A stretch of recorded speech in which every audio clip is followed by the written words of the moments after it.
Greetings all, Chuke here from Chuke's Outdoor Adventures. Well, it's about 5 days, 4 or 5 days when I go on my epic hunt with bullets for bucks here in Alaska. He's flying up here from Wyoming, and I am going to get the chance to harvest several caribou.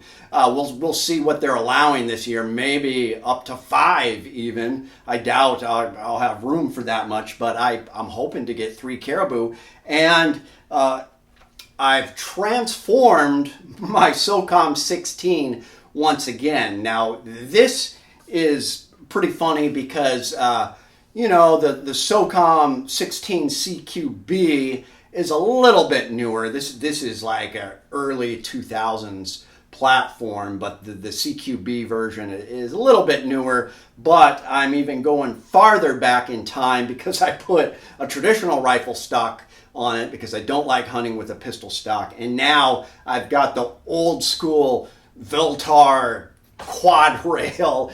They don't even make this anymore. They've got a newer, sleek Viltar kind of top rail, which I would rather have rather than this painful big fat quad rail.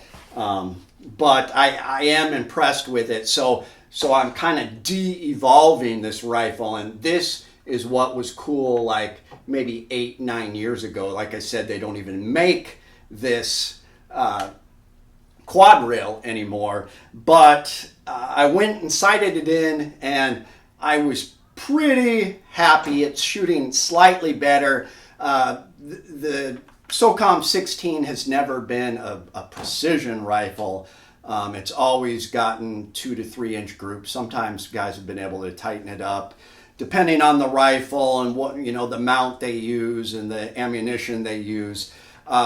This thing kind of drives me crazy because I got, as always, a shot, close to the bullseye, another one within an inch, and I'm thinking, oh man, I'm going to get my 1-inch M1A out of this, yes, and then the third shot's a flyer and it's 4 inches away. But that's just kind of what is typical with these. Now, if you get the longer, full-size match barrel rifles, of course, those are precision rifles, absolutely. But this thing is still adequate enough for hunting, especially with this Vortex PST. I got the LPVO. It's kind of funny. I've got the old school setup, but the LPVO is something more recent with tactical shooters have been using in the last couple years, and even this angled foregrip that I've added there, that's kind of more of a modern thing. So I've kind of, added a few things into it, but it's interesting. I think I'm getting a little bit better precision because the original mount that I had was more of a scout scope mount. It was up a little forward, and the mount itself was screwed right onto the barrel. So I can't imagine you'd get good accuracy with that. Of course, when I had that M1 Grand, I had the Amiga scope mount mounted right onto the barrel, and that was one of the most accurate rifles I've ever had. But that's also a longer barrel, and those M1 Grands are more accurate than these, I feel. But this thing, it's pretty solid. It screws kind of on the barrel, but it's on the bracket that's around the barrel, so it goes around that. So it's not technically not touching the barrel, and then it screws into the side of the receiver right here. So not quite a free float barrel. It's not glass bedded, but it is a little better. And I was able to mount this LPVO a little farther back, so I've got way better eye relief. It's more comfortable. I did add a pad here, and of course the Punisher skull from a stencil my mailman gave me. That's kind of fun, but really heavy. And, it's got to be 11, 12 pounds. So luckily we're going to be mostly on a boat. If things go south, we may be hiking 5 or 6 miles, which I'm going to really hate myself then because this is going to be painful to walk with. But I surprisingly really like the setup with the Viltar handrail. I love the look of it. It just screams 2005.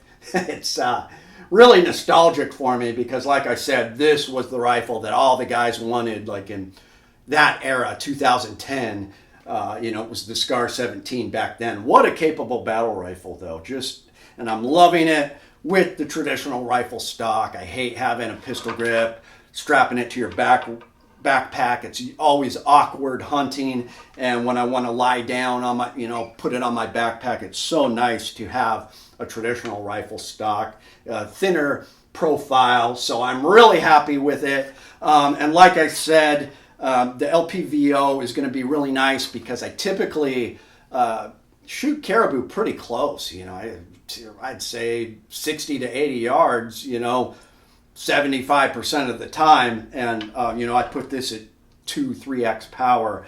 I'm just going to be able to kneel down, use this angled foregrip, put it on my knee, and just pop off some shots quickly, especially if I'm going to get a couple at a time. So super excited with it. I got the 10-round magazine. I will bring a 20-round magazine with me too, but I'm really excited, and I hope to have some videos on how it performed in the field. So let me know what you guys think about this setup. I haven't been this excited about a firearm in a while. I just really happy with it. These things are still loved. It's just a tank, and it's just like an American classic, I feel. Guys love these things. Even though it's not a precision sniper rifle, what a capable battle rifle. I mean, if, we have to defend our home in an apocalypse or something, I have, family members using an AR and an AK, and this is what I'm going to bug out with, 100%.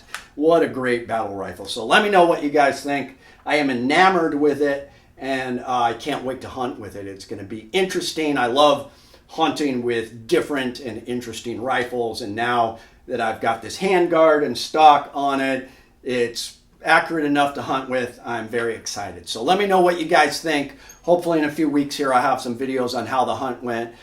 Please hit the subscribe button, become a patron if you can. Thanks guys, it's Chuke, your friend in the field. My name is Chuke.